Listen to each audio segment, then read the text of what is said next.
आमचे रामनगरचे विद्यार्थी निसर्ग निरीक्षण करत रोज शाळेत येत असतात. निसर्ग निरीक्षण ही एक केवळ कृती नसून ती शिकण्याची एक जिवंत प्रक्रिया आहे. जेव्हा विद्यार्थी शेतातून पायी शाळेत येतात तेव्हा त्यांच्याकडे विज्ञानाचे आणि भूगोलाचे एक फिरते वाचनालय उपलब्ध असते. या प्रवासादरम्यान विद्यार्थी अनेक गोष्टींचे निरीक्षण करून त्यांचे ज्ञान समृद्ध करत असतात. वनस्पती, पिकांचे निरीक्षण करतात, पानांचे प्रकार ओळखतात, रानफुले, कीटक, पशुपक्षी, पक्ष्यांचे घरटे, प्राण्यांच्या पाऊलखुणा, हवामान, निसर्गातील बदल, दररोज सूर्यप्रकाश आणि त्यांची सावली, ऋतुचक्र इत्यादी गोष्टी ते स्वतःहून शिकत असतात. आणि त्यातून होणारे हे शिक्षण पुस्तकी ज्ञानापेक्षा अधिक काळ स्मरणात राहते आणि विद्यार्थ्यांमध्ये पर्यावरणाबद्दलची ओढ निर्माण करत असते. नमस्कार, मी रामेश्वर बोराडे, जिल्हा परिषद शाळा रामनगर गिरवाडी, शालेय व्यवस्थापन समिती. तर आपला आजचा विषय आहे महाराष्ट्रातील जिल्हा परिषद शाळांची घटती पटसंख्या. तर त्या संदर्भात शासनाने पण बऱ्यापैकी योजना राबवलेल्या आहेत, पण मुलांपर्यंत किंवा पालकांपर्यंत या योजना पोहोचलेल्या नाहीत किंवा पालक त्याकडे आकर्षित नाही. त्या संदर्भात आपल्याला थोडीशी माहिती पसरवायची आहे. तर पहिला मुद्दा असा आहे, जिल्हा परिषद शाळांचं ग्रामीण भागातील महत्त्व. आज जो शेतकरी वर्ग शेती करतोय, 55, 60, 40 असे ज्यांचे वय, संपूर्ण शेतकरी वर्ग हा जिल्हा परिषद शाळांमध्ये शिकून इथपर्यंत पोहोचलेला आहे आणि आज इम्पोर्ट एक्सपोर्टचा व्यवहार पण करतोय, उत्तम शेतकरी पण म्हणून ते सर्वजण जगताय. हे जिल्हा परिषद शाळांचं गतकाळातील वैभव आज पण जिवंत आहे. ते खेडेगावामध्ये घराघरामध्ये दिसतं. तर पुढचा मुद्दा आहे आपला शाळेतील वेळ. तर हिवाळा किंवा पावसाळा असेल त्यावेळी दिवसाची सुरुवात सूर्योदय हा लेट होतो. बाहेरच्या शाळांमध्ये जाणारे जे मुलं आहेत त्यांना 6-6:30 पालक जबरदस्तीने उठवले जातात. साखर झोप मोडली जाते मुलांची आणि धाक देऊन त्यांना बस असो बाहेरच्या प्रायव्हेट शाळांमध्ये जबरदस्तीने पाठवलं जातं. तर हे त्यांच्या मनावर लादलेलं एक प्रकारचं ओझं आहे. त्यांचं बालपण आपण या बालपणाचा परिपूर्ण विचार करून पालकांनी योग्य ते निर्णय घेतला पाहिजे. तर याच्या संदर्भात याच्यानंतर पुढचा मुद्दा आहे घर पालक विद्यार्थी संवादाचा अभाव. मुलांचा जास्तीत जास्त वेळ सकाळ असेल तर ती उठण्यात आणि शाळेमध्ये निघून जाते दिवसभर, आणि बऱ्याच ठिकाणी शाळा सुटल्यानंतर पण मुलांना प्रायव्हेट क्लासला पाठवलं जातं, त्यात संध्याकाळ होऊन जाते. मग पालक आणि विद्यार्थी हा संवाद खूप कमी झाला आहे. विद्यार्थी किंवा मुलं पालकांकडे फक्त एक माणूस म्हणून बघितलं जातं. आपुलकी हा विषय एकदम कमी होऊन गेला आहे. त्याच्यानंतर पुढचा मुद्दा आहे, तर या मुलांचं लहानपण जर आपण अशा परिस्थितीमध्ये कोंडून जबरदस्तीने पुढे घेत चाललो त्यांना, तर भविष्यात 25 वर्षानंतर त्यांनी पण आपल्याला जर वृद्धाश्रमामध्ये पाठवलं तर त्याचं पण आपल्याला नवल वाटायला नकोय, कारण त्यांची सुरुवात आपण आज पेरणी करून राहिलो त्या विषयाची. त्याच्यानंतर तिसरा मुद्दा आहे मुलांचा फिटनेसचा विषय. बसमध्ये जाणारी मुलं, प्रायव्हेट शाळांना जाणारी मुलं यांची झोप अपूर्ण असल्यामुळे जेवण कमी आणि यातून शरीराची हालचाल कमी. त्याचा परिणाम असा आहे, बऱ्याच मुलांना जाड विंगायचे गॉगल आहे, अंगावरती बरीचशी चरबी आणि मुलांचं फिटनेस अनारोग्य. म्हणजे आपण विद्यार्थ्यांसाठी जरी मुलांना पाठवतो पण मुलांचं आयुर्मान आपण कमी करू राहिलो. या उलट जिल्हा परिषद शाळांमध्ये येणारे जे मुलं आहे हे पायी शाळांमध्ये येतात, शेत शिवारातून चालत येतात. कोणत्या सीझनला शेतीमध्ये कोणते पिकं घेतली जातात ते येताना बघत येतात मुलं, त्यावर चर्चा होते. म्हणजे परिसर अभ्यास नावाचा जो विषय मुळे शाळेत येतो तो मुलांना न शिकवता मुलं प्रॅक्टिकली आयुष्यात जिल्हा परिषदेत शिकले जातात. शेती, त्याच्यानंतर सूर्याची सावली, इकडे तिकडे फिरणं, त्यातले आपले 2 मुद्दे दक्षिणायन आणि उत्तरायण. आमच्या शाळेतले मुलं चर्चा करतात, सावली आज इथपर्यंत होती, आज इथपर्यंतच का आली. हा विषय त्यांना नव्याने शिकवायची गरज नाही, हा ते येताना रस्त्याने शिकत येतात. त्याच्यानंतर दुसरा विषय कमी वेळात शाळेत.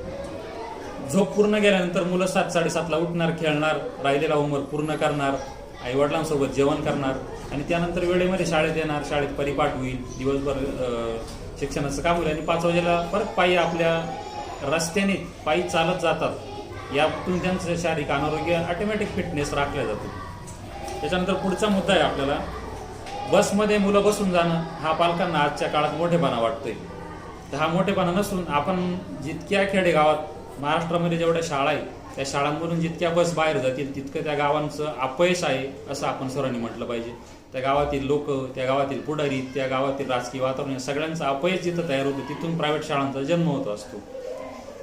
तर आज जिल्हा परिषद शाळा जिवंत आहे म्हणून या प्रायव्हेट शाळांच्या फी 40,000, 60,000, 80,000 इथपर्यंत मर्यादित आहे. ते आजही आपल्याला ओव्हरलोडाची पण मर्यादा आहे त्यांना. पण ज्यावेळेस जिल्हा परिषद शाळा पूर्णपणे बंद पडून जातील, 20 प्रत्येक गावातील जे ग्रामस्थ आहे, प्रत्येकजण सज्ञाने, आज अडाणी कोणी नाही, प्रत्येक मोबाईल आहे, जागतिक हालचाली काय होत आहे सगळ्यांना माहिती आहे. मग प्रत्येक गावातील ग्रामस्थांनी आपापल्या गावातील जिल्हा परिषद शाळेकडे जर लक्ष दिलं तर शाळांना पूर्ण 20 वर्षापूर्वीचे जे गत वैभव गेलेलं आहे ते परिपूर्ण प्राप्त करून देण्याचं काम हे गावातील सर्व लोकांचं आहे. त्यात तरुण असतील, वृद्ध असतील, पुढारी असतील, या सर्वांची कारकीर्द त्यात खूप महत्त्वाची आहे. त्यानंतर पुढचा मुद्दा आहे आपल्याकडे, शिक्षण मंत्री पाठीमागे बोलले होते आपले नामदार भुसे साहेब. शिक्षण मंत्री बोलले होते आपल्याला पाठीमागे की SMCची नेमणूक असते. SMC आणि शिक्षक हे जिल्हा परिषद शाळांचे 2 चाका आहेत दोन्हीचे. या दोन्हीचा समन्वय जर असला तर शाळेचं कारकीर्द व्यवस्थित चालेल. त्याच्यानंतर पुढचा एक खूप महत्त्वाचा मुद्दा आहे, खेडेगावांमध्ये प्रत्येक कार्यक्रम खूप जंगी स्वरूपात होतं. लग्न असेल किंवा इतर खर्च असतील, मग आपल्याला त्या कार्यक्रमांबद्दल बोलण्याचा अधिकार काही नाही आपल्याला, कारण तो वैयक्तिक खर्च असतो. पण समजा एखादा व्यक्ती जर 10 लाखाचा कार्यक्रम करत असेल तर त्यांनी 1000 रुपये शाळेला द्यायला काही अडचण नाही. समजा एखादं नवीन जोडपं आहे, लग्न झालं त्यांचं, त्यांनी आपल्या कार्याच्या स्मरणार्थ कायम आठवणीत राहील अशी एखादी देणगी शाळेला दिली, DJ वगैरे या गोष्टींना फाटा देऊन, तर ते पण शाळेला पुनरुज्जीवन प्राप्त करून देण्यासाठी महत्त्वाची गोष्ट ठरणार आहे. त्याच्यानंतर पुढचा सर्वात मोठा मुद्दा आहे, महाराष्ट्रात संत परंपरेला खूप मोठा मान आहे आणि आज त्या संत परंपरेचे बरेच कीर्तनकार प्रत्येक खेडोपाडी दररोज सकाळ संध्याकाळ कीर्तन आहे. तर या सर्व महाराज लोकांना माझी विनंती आहे, तुम्ही ज्या ज्या गावांमध्ये जाल त्या गावांमध्ये जिल्हा परिषद शाळांबद्दलचा 5 मिनिटाचा विषय घ्या, लोकांना तो व्यवस्थित समजून सांगा, त्याचं महत्त्व सांगा आणि आपल्याला दिलेली जी सेवापूर्ती असेल किंवा सेवेबद्दल काही जे देणगी दिली जाते त्यातून फक्त तुम्ही 50 रुपये जाताना त्या शाळेसाठी देऊन जा. तर आकडा जरी लहान आहे 50, पण त्यातून गावामध्ये एक मोठी एनर्जी तयार होणार, लोकांचा शाळेला मदत कार्याचा ओघ तो वाढला जाईल. ही सर्व महाराष्ट्रातील नामवंत कीर्तनकारांना सर्व जिल्हा परिषद शाळांच्या वतीने खूप मोठी विनंती. त्यानंतर पुढचा मुद्दा आहे, शिक्षण मंत्री साहेबांना विनंती, यातून हा व्हिडिओ त्यांच्यापर्यंत जाईलच फिरत. तर आपण शिक्षकांकडून चांगल्या कामाची अपेक्षा करतो, पण शिक्षकांची मानसिकता जागेवर असली तर ते काम होणार आहे. शिक्षकांना टीचिंगचा वेळ सोडून ऑनलाईन कामामध्ये गुंतवलं जाते. तर त्याबद्दल सकारात्मक काहीतरी चर्चा करून हा वेळ कसा शिक्षकांना मुलांना देता येईल याबद्दल सरकारने पण याच्यावर आवश्यक पावलं उचलली पाहिजे.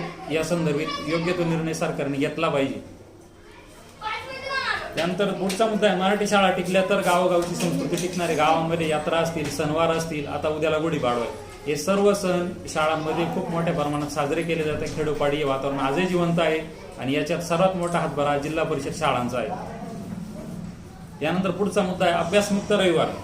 अभ्यासमुक्त म्हणायचं कारण असं आहे की मुलं रविवारच्या आतुरतेने वाट पाहतात जिल्हा परिषदचे. का तर 8 दिवस शाळा असते, शनिवार हाफ डे, रविवार पूर्ण दिवस मुलं गृहपाठ पूर्ण करून मैदानी खेळ खेळतात. या मैदानी खेळातून ते पडणार, उठणार, यातून त्यांचं फिटनेस, उंची, बॉडी या सर्व गोष्टी त्यातून तयार होतात. या उलट प्रायव्हेट शाळांमध्ये मुलांना अगोदरच आठवड्याचं दडपण आणि रविवार पूर्ण गुंतवलेला असतो. त्यामुळे मुलांचा फिटनेस आणि जिल्हा परिषद शाळांच्या मुलांचा फिटनेस यात जमीन आसमानचा फरक तयार झालेला आहे. आणि सर्वात महत्त्वाचा मुद्दा असा आहे पुढे, तर जितक्या लहान वर्गातल्या मुलांना विषय जास्त तेवढा आई वडिलांना त्याबद्दल आदर वाटतो की माझ्या मुलांना 6 विषय 7 विषय, समजा पहिलीचा मुलगा आहे त्याला 7 विषय, काय गरज आहे त्याला? पहिलीच्या मुलाला फक्त अक्षर ओळख आली पाहिजे, अक्षर लिहिता वाचता आलं पाहिजे, भरपूर झालं तेवढं. 10वी नंतर सगळ्यांचे रस्ते एकाच ठिकाणी येऊन मिळतात. पण अवस्था अपेक्षा अशा झाल्या का जे 10वीच्या मुलाला आलं पाहिजे ते माझ्या मुलाला पहिलीलाच आलं पाहिजे. यातून प्रायव्हेट शाळांचा जन्म आणि प्रायव्हेट शाळांचं उदात्तीकरण यातून होऊ राहिले. तर या संदर्भात पालकांनी स्वतःच्या मनाला प्रश्न विचारला पाहिजे का आपण मुलांप्रती जो निर्णय घेतलाय तो योग्य आहे की अयोग्य आहे? मुलांचं वय पहा, मुलांचं कॅपॅसिटी पहा. आपण साधारण 40 किलोमीटर फिरून आलो तरी आपण थकले जातो. मग जे 4 वर्षाचे मुलं 4 किलोमीटरच्या गाडीमध्ये फिरून ते थकणार नाही का? मग त्यांनी आपण त्यांच्याकडून पुन्हा अपेक्षा करायची, पुन्हा त्यांच्यावर धाक द्यायचा, तू हे कर ते कर, शक्यच नाही. पुढची पिढीचा आपण आयुर्मान आपल्या हाताने कमी करायला हा मुद्दा सर्वात महत्वाचा आहे. आणि सर्वात महत्वाचं गोष्ट असं आहे का महाराष्ट्रातील सर्व गावागावांना संघटित व्हा, जिल्हा परिषद शाळांना परिपूर्ण मदत करा, जिल्हा परिषद शाळांचं गेलेलं वैभव परिपूर्ण प्राप्त करून द्या. आणि हे जिल्हा प्रायव्हेट शाळांचं जे उदात्तीकरण आहे त्याला आपल्याला विरोध नाही करायचा, पण आपली जिल्हा परिषद शाळा प्रत्येक गावागावामधून मोठी कशी होईल याचा सर्वांनी प्रयत्न केला पाहिजे ही महाराष्ट्रातील सर्व ग्रामस्थांना नम्रतेची विनंती.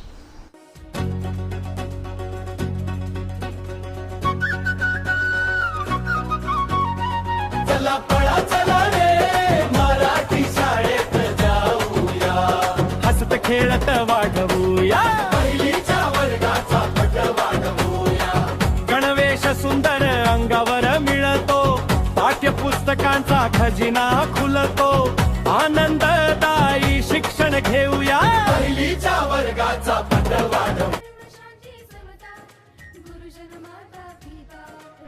नमस्कार, मी शांताराम कोत्री शिंदे, राहणार रामनगर बेरवडी. तर आपल्या जिल्हा परिषद शाळा रामनगर या शाळेमध्ये सर्व शिक्षक हे अनुभवी असून वेळेनुसार त्यांच्याकडं कला आहे बदलण्याची. विद्यार्थी जसे आहे बालपणात जातात, शिक्षक त्यांच्यासारखे लहान होऊन त्यांना कर देतात. आज लहान मुलं. My name is Aradhya. I am Aradhya. My mother name is Maya. My father name is Guru. My friend name is Amrita. My school name is Verpi Primary School, Ramnagar. I live in Ramnagar. I am 7 years old. My friend name is Amrita. I like orange. My favorite color pink. My favorite subject math. तिच्या जाण्या येण्याच्या प्रवासामुळे ती खूप दमत होती आणि थकत होती. जो तिचा खेळण्याचा वेळ होता तो सगळा प्रवासात जात होता. त्यामुळे मी सर्व पालकांना असं आवाहन करते की सर्वांनी आपल्या जवळच्या शाळेत म्हणजे जिल्हा परिषद शाळेत मुलांना टाकावे. मी गणेश संपत गवाडे. मी शाळा व्यवस्थापक समितीचा सदस्य म्हणून काम करत आहोत. कोणाला वाटत असेल मराठी शाळेत जिल्हा परिषद हे पूर्ण टाप या आमच्या जिल्हा परिषद शाळेचा पूर्ण टाप चाणक्य पद्धतीने शिकवलं जात आहे आणि गुणवत्ता पार आहे. त्याच्यामुळे मी राजेश संपतराव सांगळे, जिल्हा परिषद शाळा रामनगर, तालुका निफाड. आज पटवाळवा, गुढीपाडवा, पटवाळवा अभियान चालू झालेलं आहे. ज्या जिल्हा परिषदेच्या शाळा आहेत त्या शाळेतूनच अनेक अधिकारी वर्ग, तुम्ही कोणालाही विचारलं तो जिल्हा परिषद शाळेचा विद्यार्थी म्हणून सांगेल. आणि योगायोग असा आहे की आपले जिल्हा परिषदेचे शिव साहेब ओंकार पवार साहेब हे सुद्धा जिल्हा परिषदेचेच विद्यार्थी. आणि माझा मुलगासुद्धा, 2 मुलं आहे मला. हा माझा लहान मुलगा,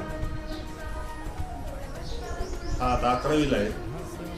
तो जिल्हा परिषद शाळा पिंपळगाव निपाणी येथे 7वीपर्यंत होता.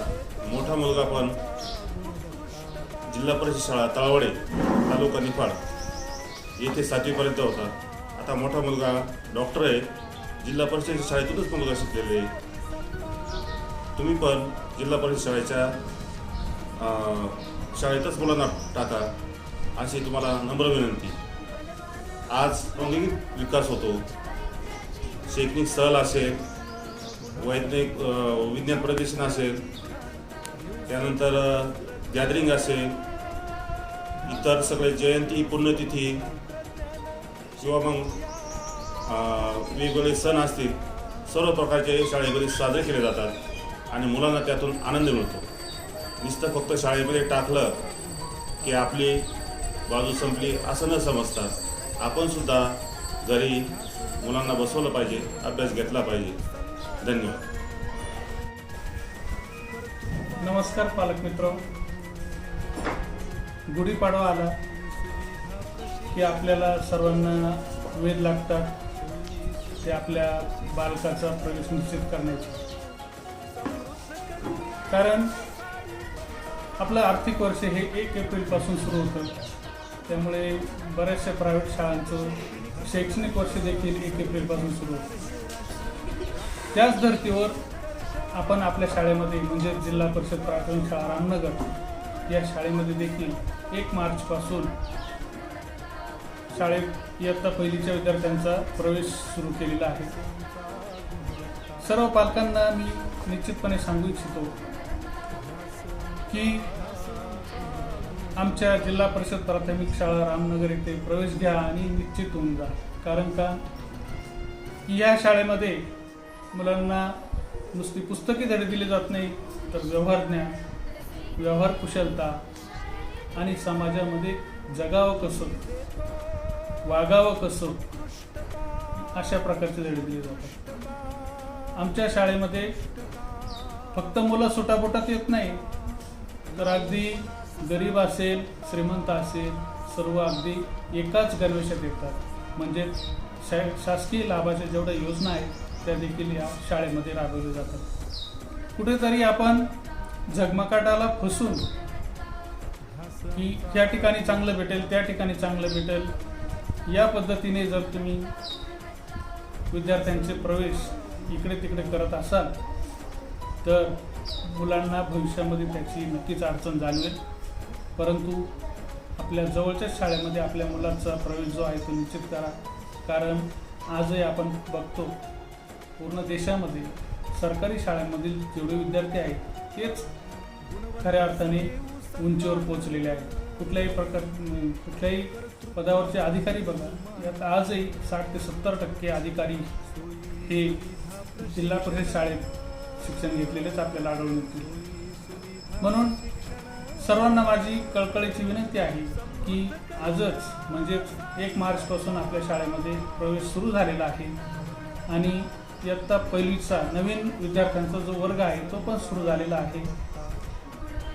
आणि त्यातल्या त्यात प्रत्येक कुटुंबातील माता भगिनींना माझं अशी कळकळीची विनंती आहे की त्यांनी जरूर एकदा शाळेत येऊन भेट द्यावी आणि मुलांची अभ्यासाची जी तळमळ आहे किंवा जे प्रत्येक वर्गामध्ये शिक्षण दिलं जातं ते कोणत्या प्रकारचं आहे हे पाहून नंतरच आपल्या पाल्याचा जो प्रवेश आहे तो निश्चित करावा. कारण ज्यावेळेस आपण इतर प्रायव्हेट शाळेमध्ये टाकतो तर मुलाला फक्त गाडीत बसून दिलं म्हणजे आपली जबाबदारी संपते असं नाही, तर आपण स्वतः प्रत्यक्ष त्या शाळेत जाऊन पाहिलं पाहिजे की माझा मुलगा शिकतो, नेमकं काय शिकतो, त्याला कोण शिकवतं, शिकवणाऱ्याची पात्रता काय, हे सर्व आपण पाहिलं पाहिजे. जे आपल्या जिल्हा परिषद रामनगर शाळेमध्ये किंवा जिल्हा परिषद कोणत्याही शाळेमध्ये स्वच्छ आरशासारखं सर्व काही आपल्या समोर असतं. म्हणून सर्वांना कळकळीची विनंती की आजच आपल्या पाल्याचा जो प्रवेश आहे तो आपल्या शाळेमध्येच निश्चित करा. कोणाच्याही भूलथापांना बळी पडू नका. आणि भूलथापांना बळी पडल्यानंतर काय होतं, फक्त आपला जो आर्थिक नुकसान आहे ते आर्थिक नुकसान होतं, या व्यतिरिक्त काही पदरात पडत नाही. त्यापेक्षा आपल्या शाळेचा लाभ घ्या आणि आपल्या मुलाचा बालकाचा प्रवेश घेऊन त्याचं आयुष्य सुखकर बनवा. धन्यवाद. Eat every day, Action. Friday, Saturday, we study every day, Sunday, we play every day. आधी वंदू या भगवंता, मायभूमी भारत माता.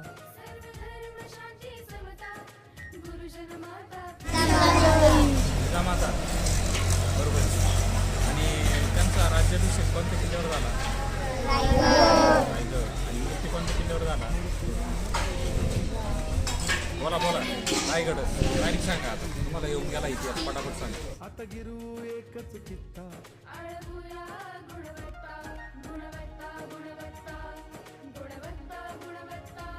ध्यास आमचा गुणवत्ता, ध्यास आमचा गुणवत्ता.